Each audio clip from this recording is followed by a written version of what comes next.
Despite what my title and thumbnail might have you think, like many, to me, Glitch Productions has a lot of goodwill. After Digital Circus, every new pilot had built-in hype, because it was a glitch show. Auteurs get handed animated shows to do almost anything they want with. They also called themselves indie. How could this not be good?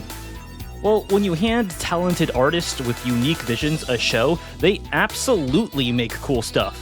But there's an ancient saying that writers are just failed artists, that they only learned how to write because they couldn't draw their cool ideas. Which, yeah, to become a great artist, you have to spend hundreds, maybe thousands of hours doing so, which means you didn't give up and become a writer.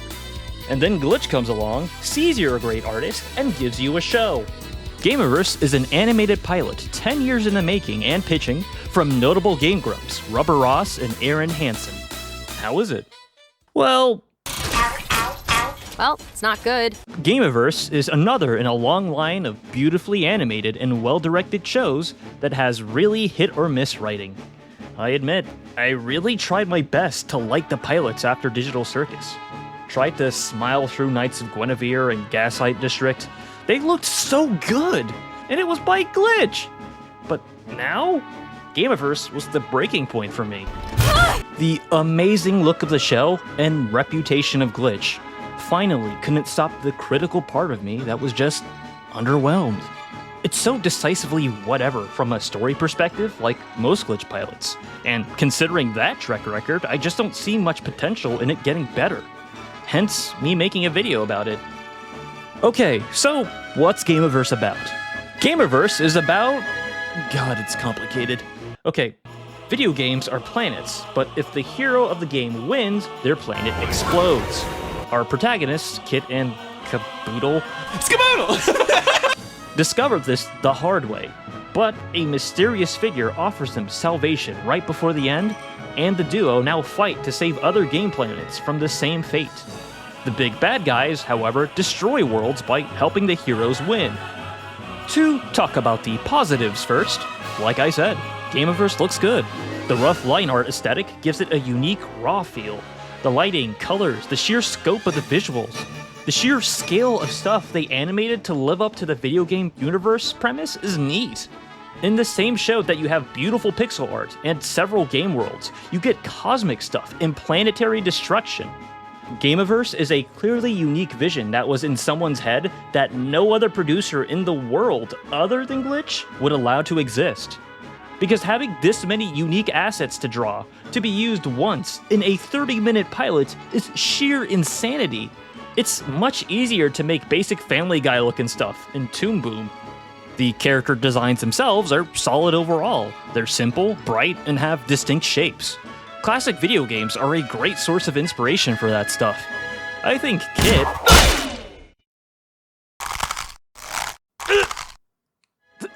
There's misinformation. They have a beach episode as the first episode? Nice. Very nice. Also, cowgirl outfit, oh my god! Alright, positives over. The problem with Gameoverse is its premise is way too damn confusing and convoluted. They tried to make the premise too clever for its own good, at the detriment to the story and characters who are simply a poor fit for it. Do you need help? Maybe a song to help you focus. Do you know Hickory Dickory Dock? Can you hickory dickory shut the hell up? If you could read, you'd have known that. So, from my description of the plot, you might be wondering how exactly our heroes are supposed to save worlds. Well, you're in luck, because there's Gobbles, a recently saved recruit from a kids' learning game, who also doesn't know how things work. He's the perfect vehicle to inform the audience how Kit and Caboodle typically save planets. A classic fish out of water character. Unfortunately, all he learns is that no one else knows what they're doing either. There's no real protocol beyond, I guess, maybe trading up the final boss of the game so they can beat the hero, and finding the hero character and convincing him not to stop evil. That's really it. That's it. That's it. But this raises a billion logistical problems. The obvious one is that there's no real permanent way to save worlds. not one that would make the audience feel good. If they were successful, then they'd have trained the local warlord to be unstoppable and terrorize the planet with impunity. And also maybe convince the only brave person on the planet to shove their head in the sand as their loved ones are burned around them. Or blow their own brains out with a banana cannon. To save the planet, they have to make it not worth living on. We did it, Patrick! We saved the city! They can't even physically interact with the game characters that much. They can't tie the bad guy up or anything, leaving diplomacy and social manipulation as the only option. But the writers realize that if they just told the hero to stop or they'd blow up the planet, then that'd be too easy. So if you do tell the game hero the truth, the universe will just end the planet anyway. The villains have it extremely easy here. They're generic Saturday morning goobers, and they can afford to be. They just have to give advice, so they risk basically nothing. Technically speaking, the villains will always win, because the hero character will always keep trying and doesn't seem to be at risk of dying. And Kit and Caboodle will have to leave eventually to save other planets and help their rebel alliance.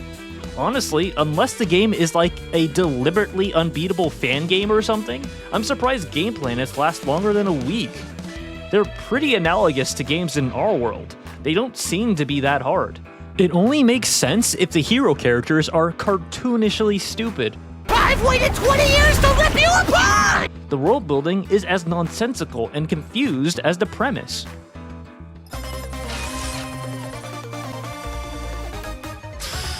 All right, we gotta kick this up a notch. This lack of simplicity makes it a pretty confusing experience for the audience. If there isn't a clear goal, then it's pretty hard to get invested. The greatest example of this being the climax of the episode. The climax has good guys face off against the bad guys, but it's all totally pointless, because both groups can't physically interact with the fight the game characters are having. And obviously, because the game characters are fighting, they won't listen to either of them. So they just awkwardly circle around the boss fight, fighting each other for the sake of killing each other, I guess.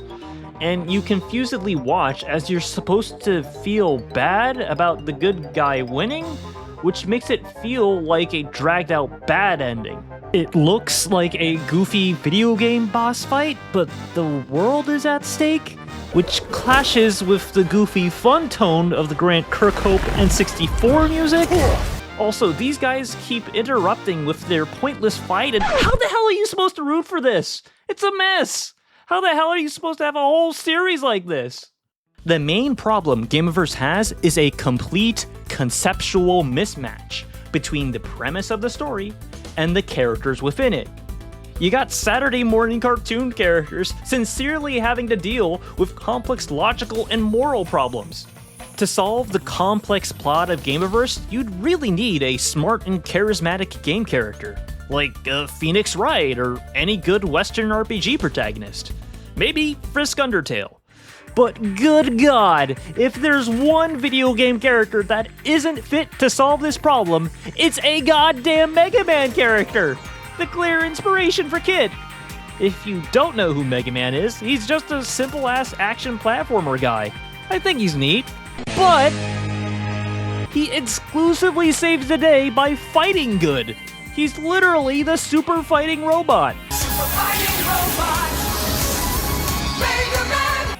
The most complex question he asks himself is, why must we fight? And should I kill Dr. Wily? Hey, Zach! Why must I fight you? We are not enemies! Shut up! And he's not bad for that. The creators of Mega Man know his strengths and choose stories and premises that showcase them. Would I want to watch an entire show where Mega Man can't fight anything and instead has to, try to cure cancer? Hell no! It'd be funny as a 5-minute short, but not a whole show. I'd just be watching a cool character I like, uselessly flailing around, confused and miserable. He'd basically just be tortured having to deal with that. Which is exactly what happens with Kit. In Gameoverse, you have a Mega Man-inspired character not allowed to do any Mega Man things.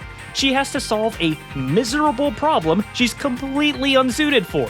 Therefore, she makes a terrible protagonist, and it's the writer's fault.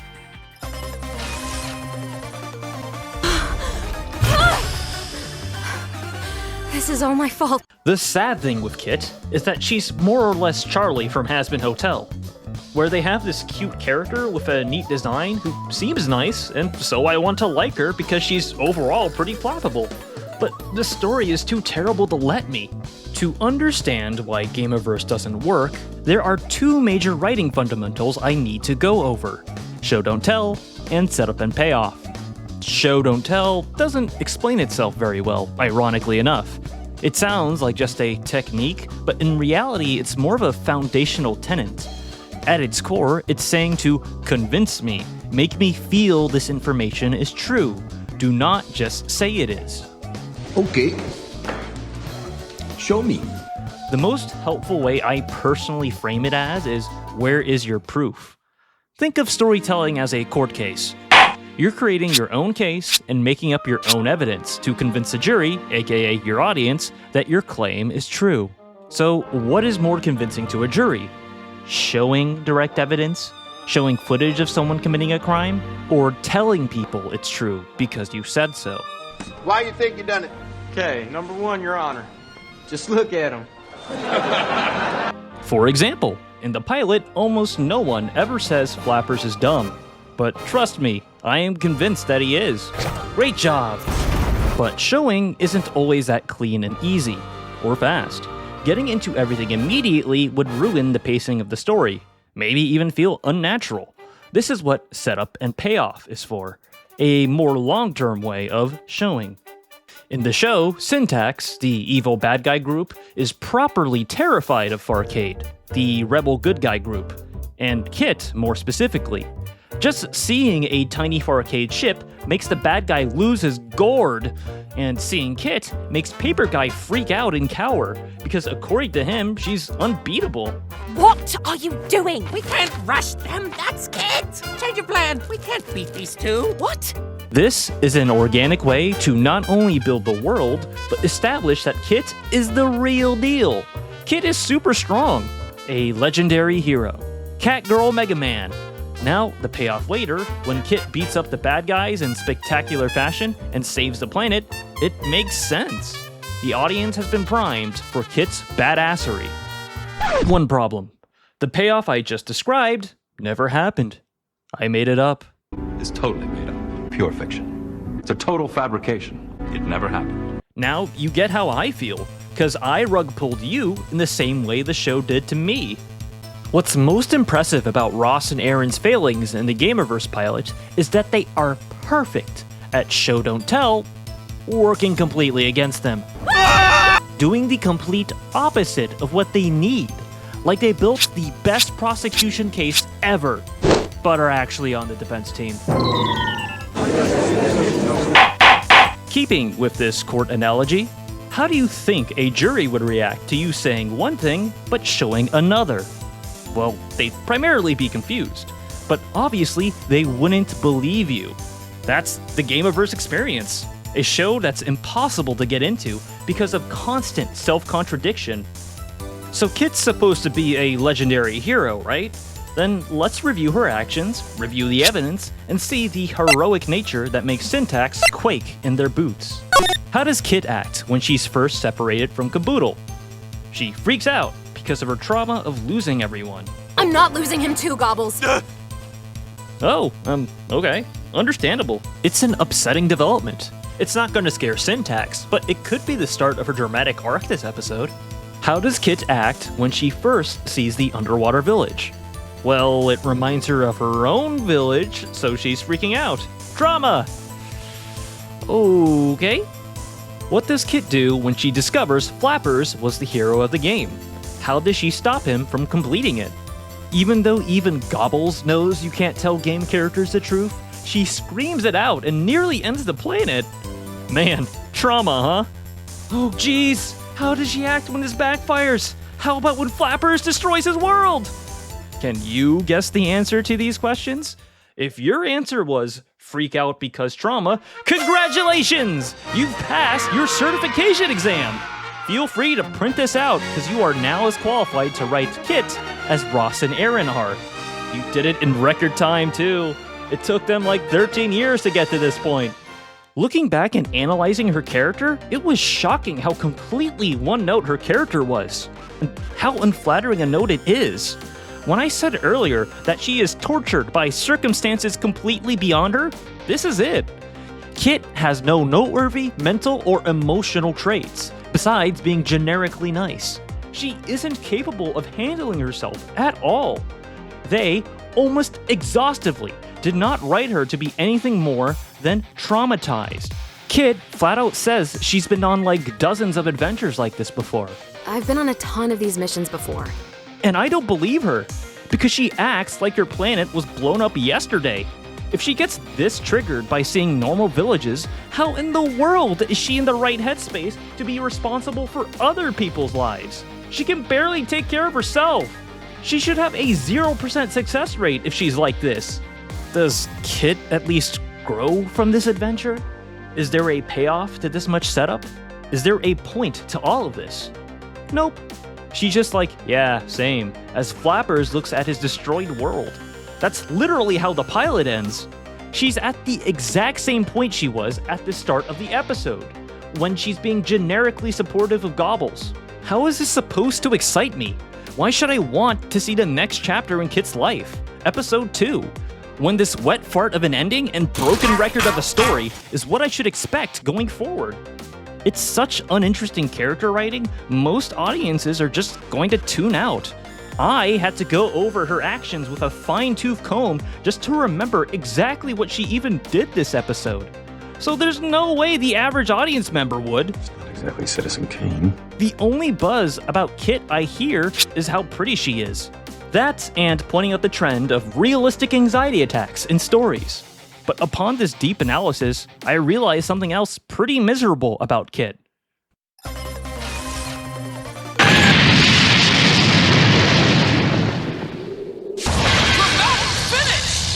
Because of how scared Paper Guy was at the idea of fighting Kit, maybe Kit can at least be good in a fight. She's got Mega Man powers after all, and she does actually fight in this episode. People are willing to look past a lot if a character is at least cool, has aura. I would. I'd love a legally distinct Mega Man, since Capcom doesn't care much for him. So, let's break down her record. Round 1. In her first fight, she beats her game and blows up her own planet. It's the origin of her crippling trauma. This victory is so Pyrrhic, it's really just a loss. Round 2. In her second fight, she immediately gets subdued by 3 adorable baby mooks. These baby mooks are joke fodder that go down in one hit from basically everyone, except Kit. Mild benefit of the doubt, since Paper Guy could have meant she was only strong with Caboodle's help. Kinda lame, but whatever, teamwork or something. Okay, last chance. Time for the third and final fight. Final round. Fight. She's reunited with Caboodle, and Kit is immediately jumped by babies again. Caboodle has to save her. Okay, whatever, moving on. Here's the final matchup. Syntax are up against Caboodle, who has scissors for hands, and Kit, who has a gun for an arm and jet boots. Remember, they are unbeatable together. But also remember that this is Gameoverse. Debunking its own writing is what it does. Our heroes, equipped with scissor hands and a gun arm, are completely stalemated by a man made of paper and a half-naked, unarmed white woman. Playthrough. What the? Kit literally uses her jet boots to run away from Misinformation, who's just swiping at her. When Kit has a gun for an arm. What, is Misinformation Thrag? The planet then explodes, making our heroes feel like total failures. If the outcome of her final fight didn't even matter because Flappers wins, why not let Kit win her fight? The planet would still explode, but at least Kit would appear capable. Why do this unless you want the audience to feel like there's no hope? It'd still be just as dramatic if they won the battle but lost the war. It's also not even coherent writing. If Kit and Caboodle are good for arcade agents, there is no reason the big bad man should have been worried when he saw them. He should have laughed instead. They set up Kit and Caboodle as these legendary heroes, but they don't pay it off. They don't pay off your heroes being cool in your action show. Kit is Mega Man, who not only can't actually fight to solve most of her problems, but when she can fight, she sucks at it. What's the point of her? Literally, the only W she has in the episode is when she uses her ultimate Mega Buster laser attack to be a glorified jetpack. What is she, a support item? The story does more to convince me that a 20 IQ dolphin named Flappers would do better in a fight than our protagonist. Kit would be begging for mercy if she ever crossed Flappers. The audience, me included, want to like Kit, but the show refuses to let her do anything cool or heroic. The show prioritizes her basically just being a victim. Now, I admit, it's possible a lot of people didn't consciously register Kit's sheer ineptitude. Like I said, I had to go over her scenes with a fine-tooth comb, because the show doesn't linger on her and constantly distracts you so you don't notice. But there's a much more blatant example of what I'm talking about. The sheer inability to set up and pay off in Gameoverse. When they sat down and just focused on a big dramatic scene, it kind of became an infamous meme. I should have listened to you. Kid! It's okay! You're dealing with a lot, but I'm here! We're here! It worked so little, everyone could feel how bad the scene was.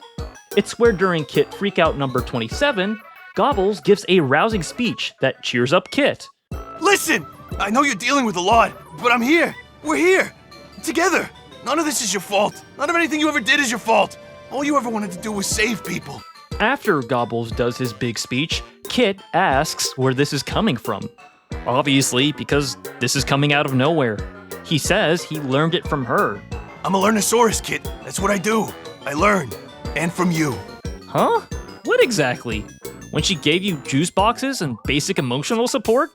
That's how you learned full-on therapy speak and act like you know her? Both characters have barely done anything or know each other at this point. This is their first adventure together. It's impossible to know how to feel in the moment. I didn't know whether to laugh or feel emotional at such a sincere and elaborate speech done with such a silly voice. Gobbles sounds like a bit voice Arin Hansen would do, and the acting doesn't seem to have much range. And then I found out he was voiced by Arin Hansen. Oof. But yeah, Gobbles has a literal halo around his head. That's how hard they swung for the fences with this scene. So, the acting is an obvious reason this didn't work, but the writing is the other. This is such a huge emotional payoff with no setup. Gobbles has to straight up tell you how this makes sense after it's done. For context, this was the audience's first impression of Gobbles' intelligence. Cat. Meow. Very good. So going from leapfrog to PhD in like 5 minutes is way too much of a stretch. You can't feel uplifted and hopeful like Ross and Arin wanted you to be in this scene, because you have no context to prime you for it. That's one of the most common pitfalls of new writers, payoffs with no setup, because you have this cool scene in your head, but you don't realize you need to make other people care about it. Because sadly, when you swing this hard and miss, the context-deprived, strong, directionless emotions you gave the audience turn into strong confusion. And in the worst case, that confusion can become laughter, which is what happened. Look, I understand people write a lot of anxiety attacks these days because writers have a lot of anxiety attacks. And maybe what Gobble said is what they'd want to hear. But as such a huge dramatic scene, you have to actually write it properly. Like, imagine if Kit was a thoughtful and compassionate person the whole episode. As she searched for Caboodle, she'd help out around the village and listen to everyone's problems. She'd see the painful similarities to her village, but keep ignoring them until she couldn't anymore. And then she had the panic attack. But Gobbles, who actually saw Kit be observant and kind, would then give his speech.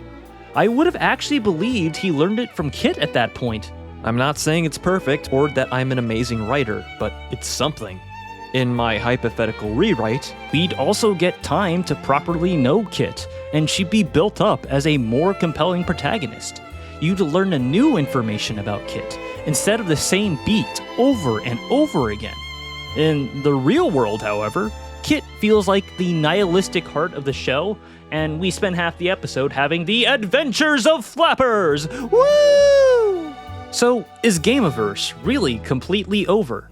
With writing this rough and a premise this convoluted, is there nowhere for the show to go but downhill? No, actually, because there is a show that has roughly done this premise before to a resounding success. Reboot! If you were born on the old side of the millennia, you might feel like this show's premise is very familiar, and you'd be right.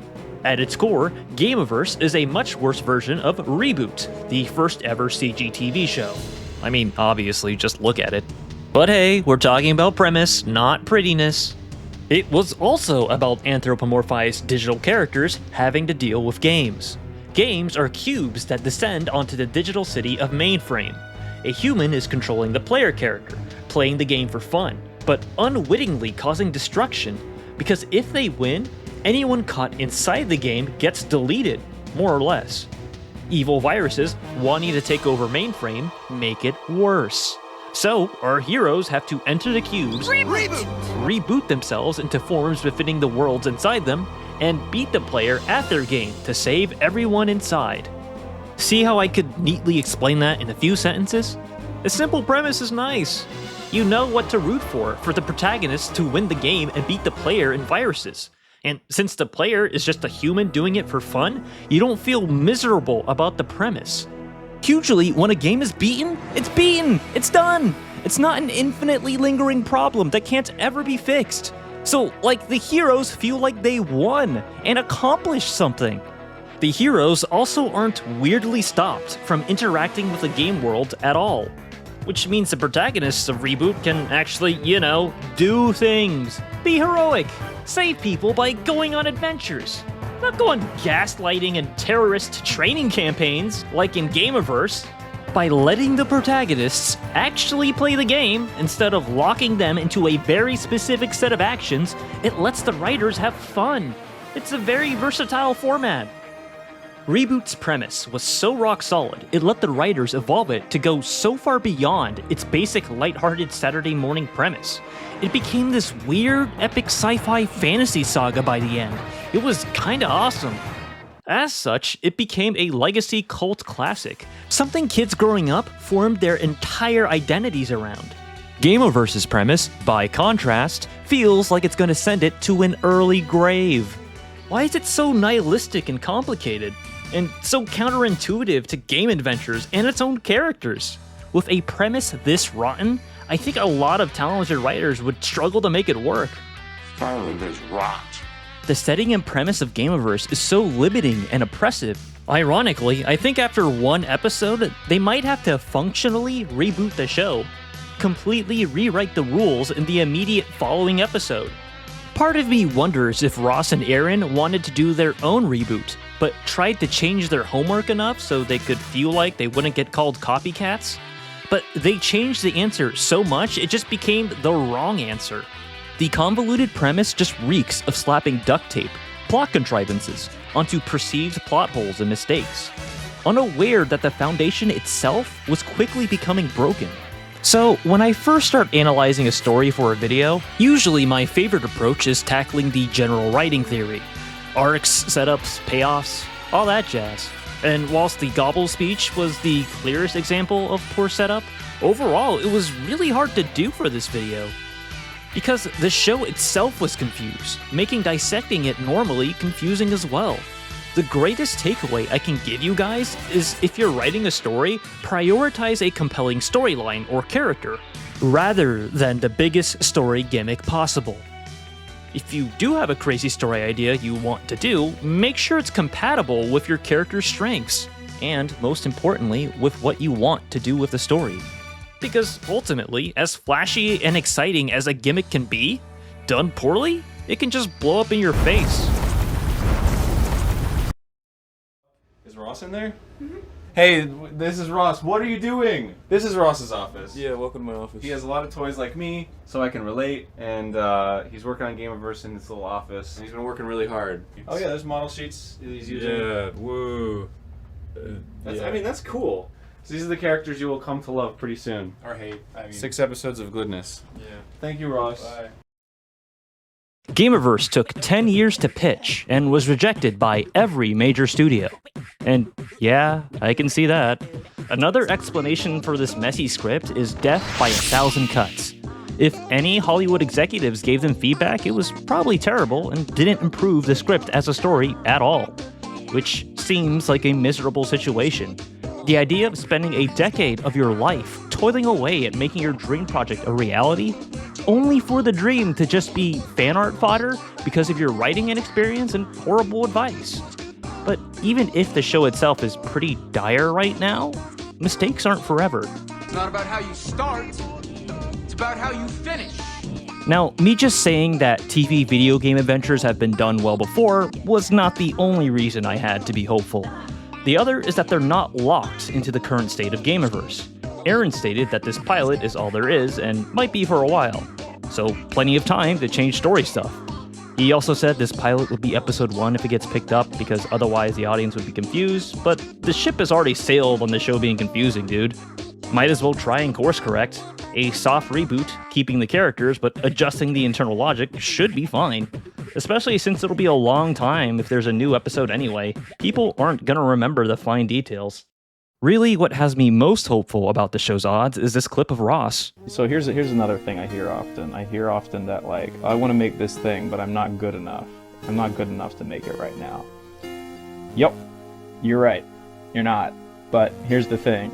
In the process of trying to make it, you will become good enough. So just sit down, take a stab at it, and for every mistake you make, you'll move forward towards, well, really being good enough. So do it. Ross seems to have a healthy mindset. This humility and willingness to learn is what makes indie stuff so promising to me. The creator of the Gaslight District apparently took the feedback from his pilot to heart, and even Vivian Madrano sorta listens. No Hollywood writer would ever. Do you think Eric Kripke thinks he needs to improve his writing? Do you think he ever will? Of course not. Now, unfortunately, with writing problems this systemic, hiring great writers is their best and fastest way to improve. I'm not sure Ross and Arin can improve dramatically as writers in just a few months. And their immediate circle of talent isn't that great either. Have you heard of the show Good Game? How about the game Monster Prom? Yeah, you haven't, because the writing kinda stinks. Are you guys with a micro penis support group? But if Ross and Arin do haul ass and totally revamp the writing, if the Cat Girl is actually associated with a good show, the sky's the limit about how successful it can be. Pomni is a big reason people started watching The Amazing Digital Circus, but the reason it blew up was because the story was at least kind of interesting. But yeah, right now, if nothing changes, the show is over before it even began. Lastly, Glitch. I know they're not flashy or exciting, but you could give, like, a writer show, or you could just hire good writers for your creative visionaries. It takes a village and all. I think it's because art has value, and writing words is stupid. You're a writer, you're just a failed artist. That's right. You wish you could draw your ideas, but you can't. You have to tell people what they are. But I'm sure there are tons of web novelists out there that could make you millions, easy. If you adapted Worm by Wildbow, I'm sure you'd rake it in. Watching artists make beautiful mid for the 4th time in a row is rough. Alright, low effort exit. No more video. It's over. It's over!